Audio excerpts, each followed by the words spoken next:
அஸ்ஸலாமு அலைக்கும். Hi friends, எல்லோரும் எப்படி இருக்கீங்க? தேங்காய் எதுவும் சேர்க்காம ரொம்ப சிம்பிளான வாசனையான மோர் குழம்பு எப்படி செய்கிறதுன்னு பார்த்துடலாமா? இதுக்கு நான் 1 கப் தயிர் எடுத்திருக்கேன். கூடவே தேவையான அளவு உப்பு 1/2 டீஸ்பூன் சேர்த்துருக்கேன். ஒரு 1/4 டீஸ்பூன் போல் மஞ்சத்தூள் சேர்த்துக்கோங்க. சேர்த்துட்டு நல்லாவே பீட் பண்ணி விட்டுருங்க. அதுக்கப்புறமா தேவையான அளவு தண்ணி சேர்த்துட்டு அதையுமே சேர்த்து நல்லா மிக்ஸ் பண்ணி நல்லா பீட் பண்ணிக்கோங்க. ரொம்ப தண்ணி சேர்த்து ரொம்ப வாட்டரியாக லிக்விடாக ஆக்கிட வேண்டாம். ஓரளவுக்கு திக்காக இருக்கட்டும். அப்போ தான் டேஸ்ட் நல்லாயிருக்கும்.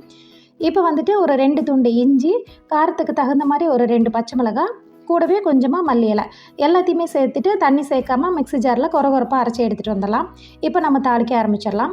ஒரு பேன் வச்சு ஹீட் பண்ணிக்கோங்க. நான் இன்றைக்கி தேங்காய் எண்ணெய் சேர்த்துருக்கேன். உங்களுக்கு என்ன ஆயில் வேணுமோ அதை நீங்கள் சேர்த்துக்கோங்க. 1/4 டீஸ்பூன் கடுகு, 1/4 டீஸ்பூன் ஜீரகம் தாளிச்சுக்கோங்க.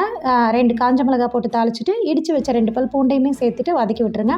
இது கூடவே நம்ம அரைச்சி வச்சுருக்கிற மசாலாவையும் போட்டுட்டு லோ ஃப்ளேமில் அந்த மசாலாவோட பச்சை வாசனை போகிற வரைக்கும் ஒரு நிமிஷத்துக்கு வதக்கி விட்டுட்டு நம்ம ரெடி பண்ணி வச்சுருக்கிற தயிரை இப்போ நம்ம இது கூட சேர்த்திடலாம்.